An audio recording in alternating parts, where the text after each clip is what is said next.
Hello tout le monde, j'espère que vous allez bien. On se retrouve aujourd'hui pour parler de pourquoi est-ce que j'ai quitté mon pays, pourquoi est-ce que j'ai quitté la France pour venir m'installer au Québec. Alors avant toute chose, je fais cette vidéo vraiment parce qu'on me l'avait demandé en commentaire et c'est vrai que je me suis dit que c'était pas complètement idiot comme idée de vidéo. Je pense que ça peut intéresser vraiment pas mal de monde, autant que ce soit les gens qui simplement par curiosité aimeraient comprendre pourquoi est-ce qu'il y a des gens qui changent de pays, autant pour des personnes qui auraient projet de faire la même chose et qui voudraient juste comprendre parfois les autres, quelles sont leurs motivations à eux, par rapport à soi aussi, enfin voilà, ce genre de choses. Donc pourquoi est-ce que je suis partie de la France pour venir m'installer ici à Montréal au Québec? Bon, pour que vous compreniez bien, je vais clairement partir de la base jusqu'à là où j'en suis maintenant. Faut savoir déjà que quand on remonte un petit peu le temps, quand j'étais adolescente en fait, je voulais déjà partir de ma région. Donc pour la petite note, je l'ai déjà dit dans plusieurs vidéos, mais moi je viens du Grand Est en France, donc vraiment le Nord-Est. Et c'est pas une région qui moi me plaît plus que ça. On va dire que j'ai jamais eu le coup de cœur pour cette région-là. Après j'y habitais, c'est comme ça, t'habites là où t'habites, c'est voilà. Mais du coup quand j'étais adolescente,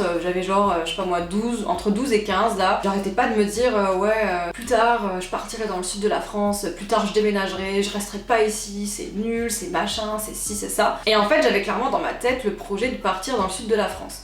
J'ai beaucoup voyagé avec ma mère dans le sud de la France quand j'étais plus petite et honnêtement j'ai toujours adoré le sud. Que ce soit au niveau du climat, des paysages, je trouvais que c'était vraiment mieux que là où j'étais. Et en grandissant, ce qui s'est passé, c'est que c'est comme s'il y avait eu un petit déclic dans ma tête où je commençais à me dire pourquoi est-ce que tu vas aller dans le sud de la France en fait, parce que en soi ça restera la France, pourquoi est-ce que tu veux pas partir en fait de ton pays tout simplement? Et c'est vrai que là je me suis juste dit c'est vrai qu'il y a plein de gens qui le font et c'est vrai que c'est pas complètement stupide parce que je pourrais très bien le faire moi aussi. Et c'est vraiment là où je me suis dit mais oui en fait tu peux carrément changer de pays. Et en fait je pense que c'était parce que j'étais plus jeune et que forcément quand t'es plus jeune t'as pas le réflexe de te dire que tu pourras carrément partir de ton pays pour aller vivre ailleurs. Tu sais, tu penses trop que t'es un peu comme enfermé dans ton pays et que si tu veux bouger ailleurs, c'est forcément dans le pays en question. Alors que non, pas du tout. Donc j'ai commencé à grandir et en fait il a commencé à se passer que moi j'ai fait une école de photo, donc parce que je voulais vraiment être photographe. Très compliqué, je pense que voilà, si vous avez pour projet de faire un métier d'art où vous voulez, où vous êtes en train d'essayer de développer votre truc, votre business dans un métier artistique, c'est très compliqué. Déjà cette mentalité a découragé quand tu veux faire un métier d'art. Moi en l'occurrence faire de la photographie c'était un petit peu relou et ça ne s'est pas arrangé bien évidemment en commençant à travailler dans la photographie parce que c'est là que tu te rends compte que ce métier-là en France n'est pas vraiment reconnu comme un travail. Pour les personnes en fait j'ai l'impression que, en tout cas en France, alors je pense que cette mentalité-là elle est pas qu'en France, ça doit forcément être ailleurs aussi, je dis pas, mais en tout cas c'était toujours, tu sais, la photographie n'est pas un métier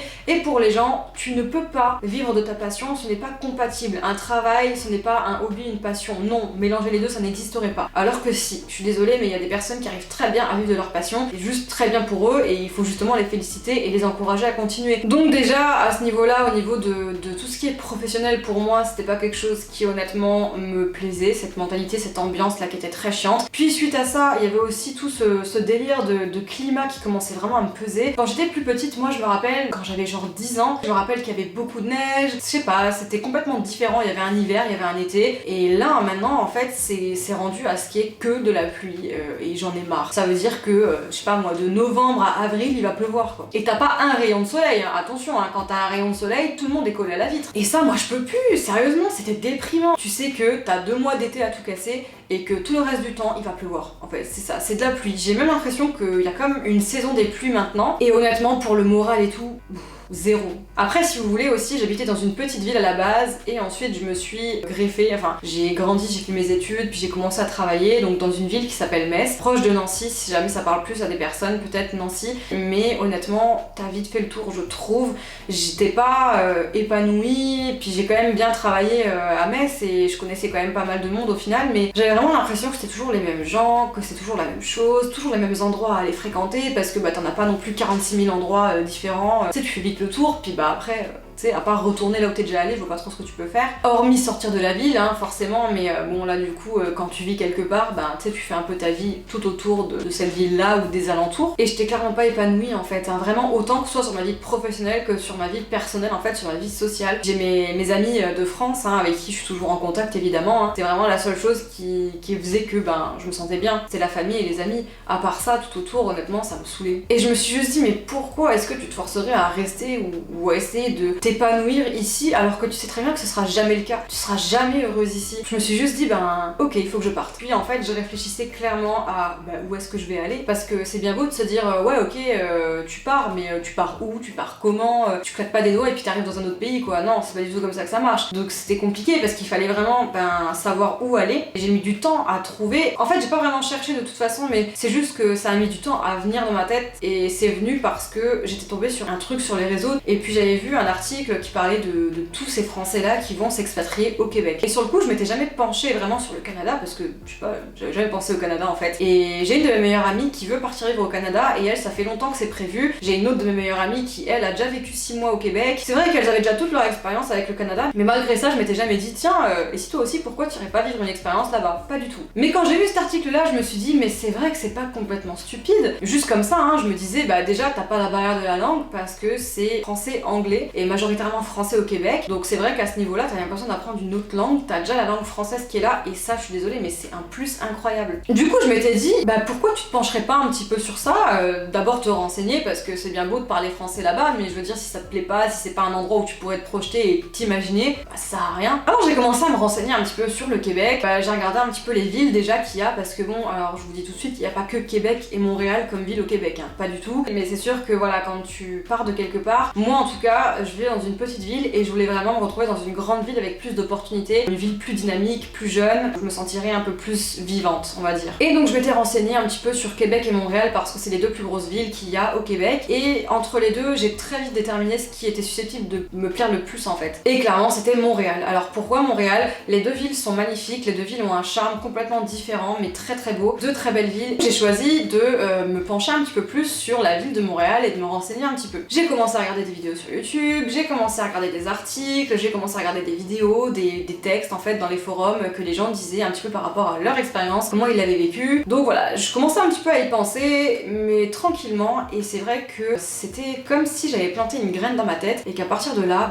elle faisait que de grandir, ça n'arrêtait pas de bouillonner dans ma tête et ça ne s'arrêtait plus, et je commençais vraiment à me dire ok non mais là faut vraiment que tu te penches sur le truc, parce qu'en plus de ça, alors j'ai la vingtaine, je suis jeune, mais malgré ça tu continues d'avancer dans ta vie professionnelle, et comme je vous l'ai dit, moi j'étais photographe, je suis toujours photographe d'ailleurs, mais c'est un métier où tu dois créer un peu donc ton auto-entreprise, mais que tu dois créer ton truc, ta clientèle, tout ton business en fait, c'est toi qui dois le faire vivre et qui dois le faire marcher. Et le problème c'est que quand tu mets du temps à construire quelque chose et que tu projettes de déménager, faut juste que tu te dises en fait que tu es en train de construire un truc pour rien, parce que si tu changes de pays, tu vas devoir tout recommencer. Et je pense que c'est un petit peu ça qui m'a fait un petit peu la sonnette d'alarme dans la tête, c'est que je me disais attends, t'es en train de commencer à vraiment bien travailler dans la photo, c'est chaud, là tu peux pas en fait continuer comme ça. T'as envie de partir Camille? Ok, il faut que tu partes parce que là il va falloir que tu recommences tout. Pars du principe qu'en arrivant là-bas, tu vas devoir tout recommencer déjà. C'est vraiment le truc qui a commencé à me faire cogiter, et après je me suis dit ok, tu veux partir à Montréal par exemple, c'est très bien, mais par contre t'as jamais vraiment vu la ville en fait. Tu l'as vu en photo, tu l'as vu en vidéo, t'as vu les témoignages de gens qui en parlent et tout, mais t'es jamais allé. Va falloir que t'y ailles quand même, parce que tu peux pas partir dans un pays où t'es jamais allé, enfin c'est complètement débile. Donc à ce moment-là je me suis dit ok, pars justement prendre des vacances dans ce pays-là pour voir si ça te plaît ou pas. Évidemment si je peux vous donner un conseil à ce niveau-là, c'est de partir en hiver, parce que l'été c'est sûr que ça va vous plaire, je veux dire tout le monde adore l'été à Montréal je pense, mais l'hiver c'est autre chose clairement. L'hiver est froid, il y a des tempêtes de neige, ça gèle, il y a des moins 30, enfin voilà, c'est un autre climat clairement, et c'est un petit peu ça qui me faisait peur, et je me suis dit il faut vraiment que je vois la ville en hiver pour vraiment être sûre de moi, et voilà, que j'aille pas là-bas et puis qu'au final je me dise non je peux pas. Donc j'ai décidé de partir à Montréal, c'était en 2018, je suis partie 2 semaines en hiver en décembre, juste avant les fêtes de Noël, et j'ai vraiment aimé. En fait je me suis juste dit ok t'es en vacances, mais essaye juste de penser comme quelqu'un qui est pas en vacances, parce que forcément quand tu passes des vacances quelque part c'est super, c'est génial, c'est la folie, mais quand tu vis dans cet endroit c'est pas du tout la même chose que quand t'es en vacances. Donc j'essayais juste de me détacher un petit peu de ça en me disant ouais t'es en vacances mais essaye de penser comme quelqu'un qui habite ici, est-ce que tu penses que tu te sentirais bien? C'est vraiment la question que je me suis posée clairement, c'était est-ce que tu te sens capable de vivre ici? Et la réponse a été oui très clairement. Pour vraiment être honnête avec vous, je faisais énormément de comparaisons, ça veut dire que je comparais ma ville avec la ville de Montréal, donc je faisais Metz, Montréal, tout le temps. On dit souvent que établir des comparaisons dans la vie c'est le meilleur moyen d'être malheureux, je veux bien pour beaucoup de choses, mais là pour ce cas-là honnêtement c'était vraiment très bon de le faire. Il faut peser le pour et le contre vraiment pour essayer d'imaginer un petit peu le truc et de se dire ok au final est-ce que c'est mieux que là où je suis ou est-ce que ça en vaut pas la peine? Et honnêtement la balance elle a très vite pesé en faveur de Montréal évidemment, parce que clairement oui je me projetais beaucoup plus et je me voyais beaucoup plus vivre dans cette ville là que continuer là où j'étais. À partir de là je suis rentrée en France et j'ai commencé à me dire ok comment je vais faire, qu'est-ce que je peux faire comme démarche pour venir ici. Je viens quoi? Je viens travailler, je fais un PVT, je reprends une formation, je sais pas. Au final, ce qu'on a fait, c'est que Thomas voulait absolument faire une école d'audiovisuel en fait dans le cinéma, les effets spéciaux. Moi au final, je suis venue travailler parce que mon école de photo, je l'ai déjà faite et c'est vrai que je savais pas trop quoi faire en fait. Reprendre des études, ouais peut-être, mais dans quel domaine? Parce que je me voyais pas reprendre des études, j'en ai pas forcément besoin en fait. Et c'est vrai que comme Thomas lui avait envie de faire cette école là, je me suis dit ok, dans ces cas là tu peux faire toi à l'école et moi travailler, et c'est ce qu'on a fait. Maintenant, si vous voulez savoir exactement comment est-ce qu'on a fait pour faire toutes ces démarches là, l'école etc, ou bien le travail pour partir ici à Montréal, j'ai fait une vidéo à ce sujet là, je vous invite à aller la regarder, je vous la mettrai dans le petit i. Mais en tout cas voilà, pour conclure cette vidéo, je dirais que pourquoi est-ce que j'ai décidé de partir? Tout simplement parce que je me sentais pas forcément épanouie et je savais clairement que c'était lié à l'endroit où j'étais parce que ouais, depuis très jeune je savais que je voulais partir, je le savais en fait, c'était une envie que j'avais depuis très longtemps. C'est pas un truc qui est venu dans ma tête comme ça du jour au lendemain en me disant ah tiens je vais partir. Je sais qu'il y a des gens ça va être le cas, mais moi c'était pas du tout le cas en fait. C'est pour ça que j'ai quitté mon pays de manière assez facile, on va dire entre guillemets, dans ma tête, parce que je savais que c'est ce que je voulais depuis toujours et j'ai réalisé en fait ce genre de rêve en fait clairement, et je regrette pas, honnêtement je regrette pas. Je vous ai fait des vidéos où je parle un peu plus de mon ressenti justement. Là récemment j'ai fait une vidéo, c'était mon bilan des 6 mois ici parce que là ça fait un peu plus de 6 mois que je suis là et voilà, sincèrement je suis très contente d'avoir fait ça. Je suis très contente qu'on se soit donné les moyens de venir ici parce que sincèrement j'adore tout simplement, je suis vraiment bien ici. Alors oui il y a des hauts, il y a des bas, c'est sûr que voilà j'ai des petites phases descendantes là clairement, mais majoritairement je trouve que ça se passe plutôt bien. Donc si toi aussi t'as envie de partir à l'aventure, que t'as envie de réaliser cette expérience, que ce soit pour 1 an, 6 mois ou pour 10 ans, peu importe, que t'as envie de reprendre des études ou bien que t'as tout simplement envie d'aller travailler, de reprendre ta vie ailleurs, et honnêtement n'hésite pas à le faire. Faut pas croire que parce que tu prends la décision de partir tu peux plus revenir en arrière, c'est faux. Mais au moins je l'ai fait et aujourd'hui je suis contente de l'avoir fait parce que je regrette pas du tout. Et est-ce que j'ai envie de faire machine arrière aujourd'hui? Non, absolument pas. Je suis très contente d'être là et j'espère que ça se passera au mieux pour moi et puis pour mon copain aussi, que ce soit professionnellement ou par rapport à notre vie sociale. Voilà, je pense que on peut y arriver, on peut faire de belles choses et voilà, c'est ce que je nous souhaite en tout cas, puis c'est ce que je vous souhaite aussi. Si jamais vous êtes venus ici au Québec, j'espère que tout se passe bien pour vous, j'espère que ça se passera bien en tout cas, et si vous avez le projet de venir, j'espère que tout se passera bien pour vous aussi. En tout cas voilà pour cette vidéo, j'espère vraiment qu'elle t'a plu. Si c'est le cas, n'hésite pas à mettre un like, ça me fera super plaisir. N'hésite pas à nous rejoindre sur la chaîne et à t'abonner si jamais t'as envie de voir toutes les autres vidéos qui vont arriver sur cette chaîne. Et puis n'hésite pas à me dire en commentaire si toi aussi t'as décidé de partir, pourquoi, qu'est-ce qui t'a poussé à le faire, est-ce que c'est aussi quelque chose que t'as toujours voulu faire ou pas, est-ce que t'es heureuse depuis que t'es là, enfin voilà, n'hésite pas à me dire tout ça en commentaire, je serais ravie de lire vos commentaires. Et en attendant, je vous dis à très bientôt pour d'autres vidéos, prenez soin de vous, ciao ciao.